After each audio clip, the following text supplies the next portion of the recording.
ಲಕ್ಷ್ಮೀ ನಿವಾಸ ಧಾರಾವಾಹಿಯು ಅತ್ಯುತ್ತಮ ರೀತಿಯಲ್ಲಿ ಮೂಡಿಬರುತ್ತಿದೆ. ಈ ಧಾರಾವಾಹಿ ಒಂದು ಕುಟುಂಬದ ಕತೆ ಎಂದು ಹೇಳಲಾಗ್ತಾ ಇದೆ. ಅದರಲ್ಲಿ ಜಯಂತ್ ಹಾಗೂ ಜಾನ್ವಿ ಕತೆ ಕೂಡ ಒಂದು. ದೂರ ಆಗಿದ್ದ ಇಬ್ಬರು ಪರಸ್ಪರ ಮತ್ತೆ ಒಂದಾಗಿದ್ದಾರೆ. ಇನ್ಮೇಲೆ ಜಯಂತ್ಗೆ ನರಕ ತೋರಿಸಲು ಜಾನ್ವಿ ರೆಡಿ ಆದಂತೆ ಕಾಣ್ತಿದೆ. ಈ ಸಂದರ್ಭದ ಪ್ರೊಮೋ ಜೀ ಕನ್ನಡ ಹಂಚಿಕೊಂಡಿದೆ. ಜಾನ್ವಿಯನ್ನು ಪ್ರೀತಿಸಿ ಮದುವೆಯಾದವನು ಜಯಂತ್.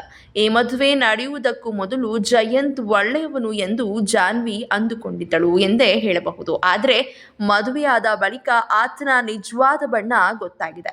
ಸದಾ ಜಾನ್ವಿಯನ್ನು ಚಿನ್ನುಮರಿ ಎಂದೇ ಕರೆಯುತ್ತಿದ್ದ ಜಯಂತ್ ಆಕೆಗೆ ಪ್ರೀತಿ ಹೆಸರಲ್ಲಿ ಟಾರ್ಚರ್ ಕೊಡಲು ಆರಂಭಿಸಿದ್ದನು. ಈ ಟಾರ್ಚರ್ ತಡೆಯಲು ಆಕೆಯಿಂದ ಸಾಧ್ಯವಾಗಲೇ ಇಲ್ಲ. ಒಂದು ದಿನ ಹೊರಗೆ ಹೋಗುವ ನೆಪದಲ್ಲಿ ನೀರಿಗೆ ಹಾರಿದಳು ಜಾನ್ವಿ.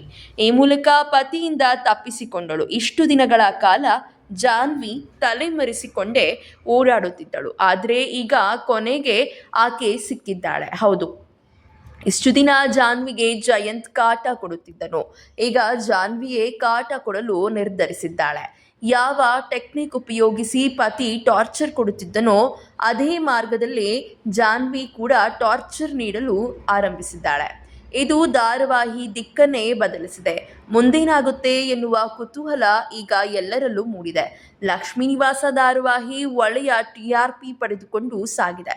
ಈಗ ಧಾರಾವಾಹಿ ಹೊಸ ರೀತಿಯಲ್ಲಿ ಸಾಗುತ್ತಿರುವುದರಿಂದ ಧಾರಾವಾಹಿ ಮತ್ತಷ್ಟು TRP ಪಡೆದುಕೊಳ್ಳುವ ನಿರೀಕ್ಷೆ ಇದೆ ಎಂದು ಹೇಳಲಾಗ್ತಾ ಇದೆ. ಜಾನ್ವಿಯ ಹೊಸ ಅವತಾರವನ್ನು ಅನೇಕರು ಮೆಚ್ಚಿಕೊಂಡಿದ್ದಾರೆ.